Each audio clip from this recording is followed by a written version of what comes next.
طب هو كان ايه اكتر حاجه مضايقاكي قبل العمليه؟ فاكتر حاجه كانت مضايقاني الالم المزمن اللي انا كنت بحس بيه في ظهري. انا كنت بحس بالم وانا واقفه وانا قاعده وانا ماشيه.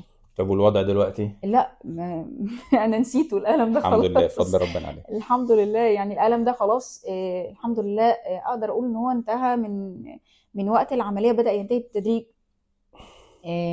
بدات احس يعني الالم ده، بدات يعني خلاص انا نسيته فعلا، ما بقاش موجود. آه، كنت طول ما انا ماشيه انا قبل العمليه كنت مجرد ان انا مثلا رايحه شغلي، مجرد اني هلبس لبس بره ونازله انا كنت بتعب. كنت مجرد ان انا يعني اعمل حركه زي دي، ان انا مجرد اني هلبس هدومي وانزل، ما اقدرش انزل على طول، كان لازم اقعد على كنبه بيتنا واحط المخده ورايا واريح ظهري حركه 5 دقائق علشان اقدر انزل.